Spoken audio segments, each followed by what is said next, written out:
આપણે એવી ડિબેટ નથી કરતા કે શું થાય, આપણે એમ કહીએ છીએ કે સાવધાન, બહુ મોટો લોહિયાળ પડાવ આવે એના કરતા બુદ્ધિપૂર્વક બધા રહ્યો. બંને બાજુ જયરાજસિંહ ટેમુભા જાડેજા અને અનિરુદ્ધસિંહ મહિપતસિંહ જાડેજા બે ઘરાના કહું છું, બે ક્ષત્રિય સમાજ માટે બહુ મોટા ઘરાના છે. એનો ઇતિહાસ ભૂગોળ જવા દો, ભૂતકાળમાં થઈ જ ગયું છે, ઇતિહાસ પલટાવી શકતા તો નથી, પરંતુ નવો ઇતિહાસ રચી તો શકાય છે.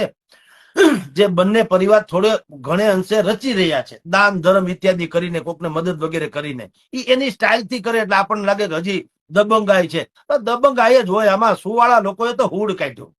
દબંગાઈ નહીં, એમ જ હાલે. અદાલતમાં કેસ નથી પેન્ડિંગ હજારો વર્ષોથી, તમે જો લાખો કેસ પડ્યા છે, 20 વર્ષ 30 વર્ષ, તો એને શું કરી લેવા? હવે મને 30 વર્ષ જેલમાં ઘાલીને પછી છોડે જગદીશભાઈ નિર્દોષ, તો ક્યાં રામનાથ પરમ લઈ જાવ તો થાય?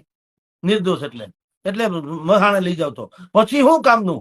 અટાણે ને અટાણે હું દોષિત હોઉં તો ફાંસીએ ચડાવી દેવાય, નિર્દોષ તો છોડી મૂકવું જોઈએ. એને બદલે મારો 20 વર્ષ તો કેસ હાલે છે, એનો શું મતલબ? એટલે આપણે જેને દબંગાઈ કહીએ છીએ એ ઓન ધ સ્પોટ ન્યાય છે. પછી એમાં ક્યારેક ઈધર ઉધર થઈ જાય તો હાથી તોળાતા હોય ને તો ગધેડા ધડામાં જતા હોય. કેટલીક વખત આવું થાય.